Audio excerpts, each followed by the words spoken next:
Hello friends, स्वागत है आपका आपके अपने YouTube channel SK hub of education में। और आज मैं आपको करवाऊंगा क्लास ट्वेल्थ जियोग्राफी के MCQ। ठीक है, तो आज हम ये पढ़ेंगे MCQ जो कि 100% इम्पोर्टेंट है। और ये जियोग्राफी के क्लास ट्वेल्थ का आपका चैप्टर फर्स्ट मानव भूगोल, प्रकृति और विषय क्षेत्र। ठीक है, तो चलिए स्टार्ट करते हैं फर्स्ट क्वेश्चन से। देखिए फर्स्ट क्वेश्चन है हमारा, ठीक है। फर्स्ट क्वेश्चन क्या है हमारा, मानव भूगोल मानव समाज और धरातल के बीच संश्लेषित अध्ययन है, ये कथन किसका है। यानी कि बताना है आपको कि जो मानव भूगोल है उसमें मानव समाज और धरातल के बीच जो संश्लेषित अध्ययन का मतलब होता है कि मिश्रण था, यानी कि मानव समाज का अध्ययन करना और धरातल के बीच अध्ययन करना। ये कथन किसने दिया था। ठीक है, तो देखो ये कथन दिया था रेडजेल ने दिया था। ठीक है, रेडजेल के लिए एक पॉइंट आपको और याद रखना है, रेडजेल को मानव भूगोल का जनक भी कहा जाता है।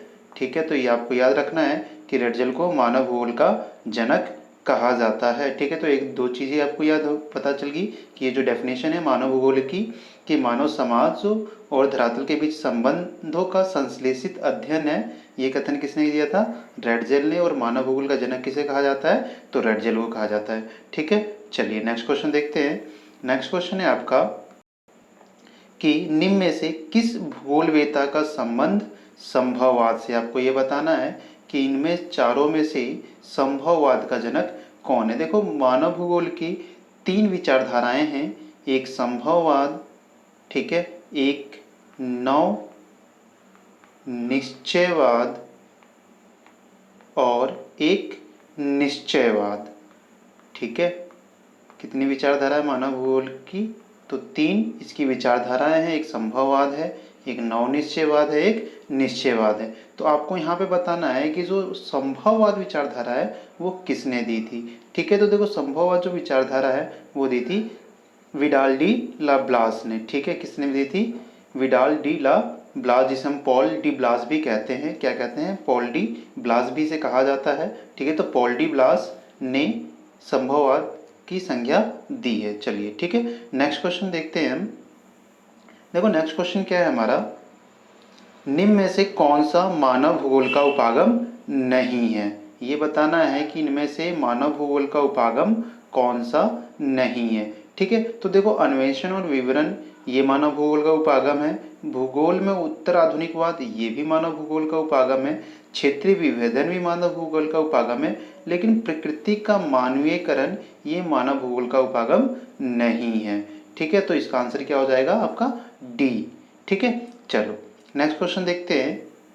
नेक्स्ट क्वेश्चन है आपका फोर्थ, ओरिजिन ऑफ स्पीसीज नामक पुस्तक किसने लिखी। ठीक है, तो देखो ओरिजिन ऑफ स्पीसीज जो है वो पुस्तक किसने लिखी है, क्या वो रेडजेल ने लिखी, रिटर ने लिखी, चार्ल्स डार्विन ने लिखी या फिर पॉल डी ब्लास ने लिखी। तो अगर हम बात करें ओरिजिन ऑफ स्पीसीज की तो ये लिखी थी किसने, चार्ल्स डार्विन ने। ठीक है, किसने लिखी है, चार्ल्स डार्विन ने ये पुस्तक लिखी है। ठीक है, चलिए अब नेक्स्ट क्वेश्चन देखते हैं। नेक्स्ट क्वेश्चन क्या है हमारा, ठीक है, देखिए नेक्स्ट क्वेश्चन है हमारा फिफ्थ। ये क्या है, देखो ध्यान से पढ़ना है इस क्वेश्चन को। ठीक है, बोला गया भौतिक भूगोल भौतिक प्राकृतिक और मानव जगत के बीच संबंध का अध्ययन करता है। किसी भी घटना अथवा परिघटना का जो दिक् काल के संदर्भ में परिवर्तित होती है उसका भौगोलिक ढंग से अध्ययन नहीं किया जा सकता।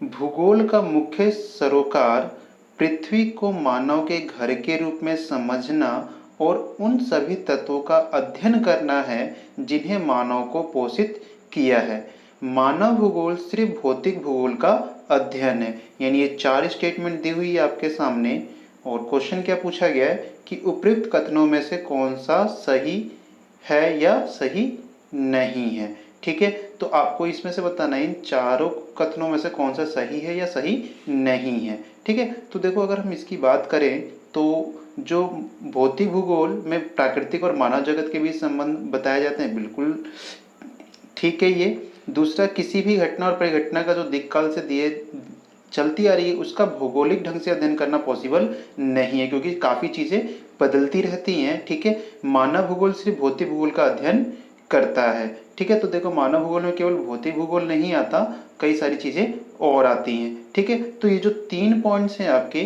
कि भौतिक भूगोल, प्राकृतिक और मानव जगत का नहीं, मानव भूगोल, ठीक है, तो ये तीनों ही स्टेटमेंट गलत हैं, जबकि ये स्टेटमेंट जो है वो सही है। तो आपसे क्या पूछा है? सही नहीं है। तो केवल 1, 2 और जो 4 हैं वो सही नहीं है, ठीक है। समझ में आया? चलो नेक्स्ट क्वेश्चन जो देखते हैं हम। नेक्स्ट क्वेश्चन क्या है हमारा?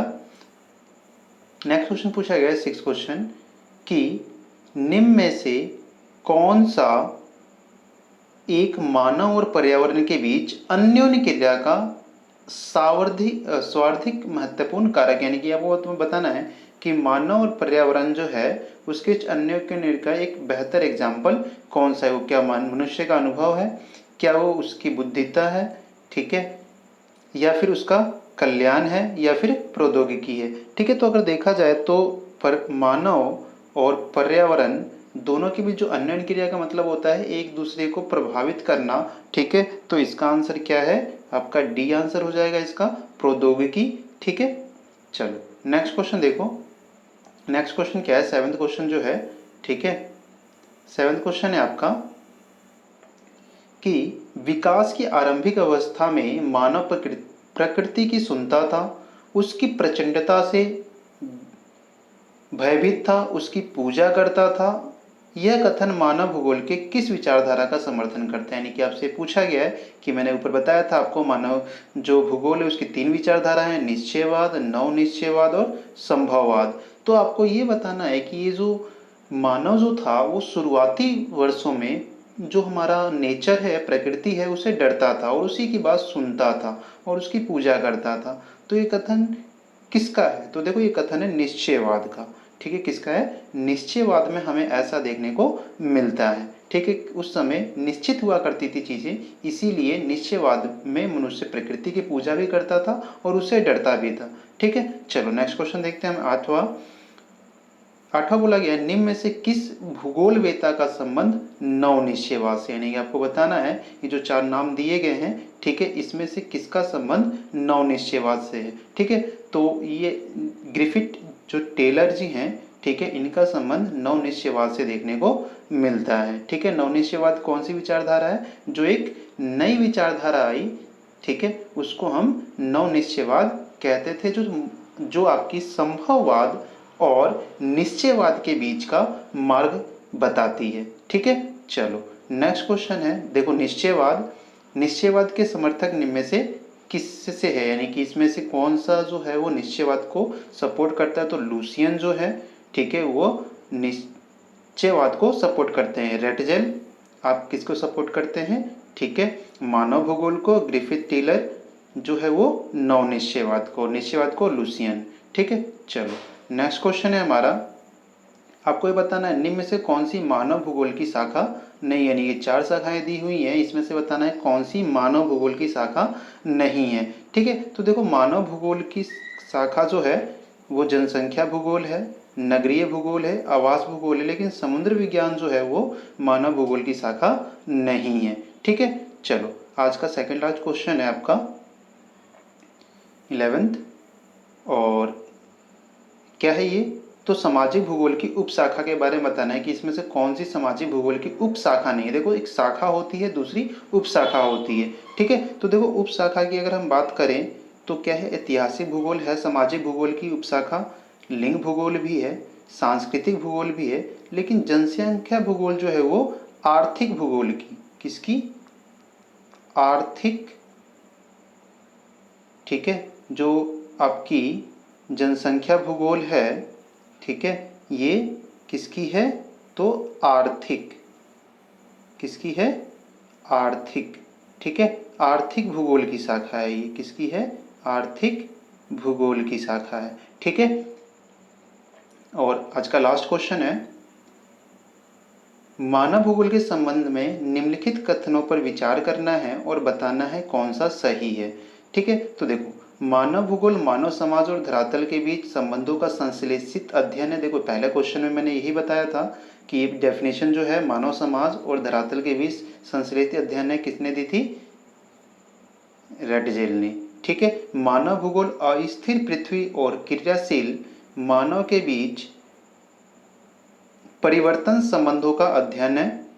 तो ये बात भी कुछ हद तक ठीक लगती है। ठीक है, नेक्स्ट पॉइंट देख लेते हैं। हमारी पृथ्वी को नियंत्रित करने वाले भौतिक नियमों तथा पृथ्वी पर रहने वाले जीवों के मध्य संबंधों के अधिक संश्लेषित ज्ञान से उत्पन्न संकल्पना मानव भूगोल है। ठीक है, तो मानव भूगोल में ऐसा कुछ भी नहीं कहा गया है। ठीक है, तो मानव भूगोल का आपका क्या है?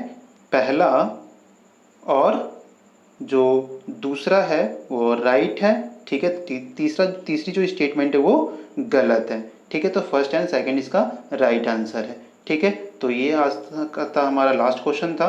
ठीक है, अब देखो क्या करना है आपको, एक बहुत ही इंपॉर्टेंट काम करना है। अगर आपको वीडियो पसंद आई हो तो लाइक, क्या क्या करना है आपको? अगर वीडियो पसंद आई हो तो लाइक, शेयर और सब्सक्राइब करना ना भूलिए। ठीक है, और अपने दोस्तों को ज़्यादा से ज़्यादा शेयर करो। ठीक है, अब मैं आपको, और जो सब्सक्राइब करोगे तो इसका बेनिफिट ये मिलेगा कि आने वाली जो नेक्स्ट वीडियोस होंगी चैप्टर्स की, उनकी नोटिफिकेशन आपको मिल जाएगी। तो अगर वीडियो पसंद आई हो तो लाइक, शेयर और सब्सक्राइब करना मत भूलिएगा। ठीक है, क्योंकि अभी हमने स्टार्ट किया है ज्योग्राफी की सीरीज़ को, तो हम कंटिन्यू इसको करेंगे। आपको डेली आपको इसकी वीडियोस मिलेंगी। ठीक है, चलो ठीक है, जय हिंद, जय भारत।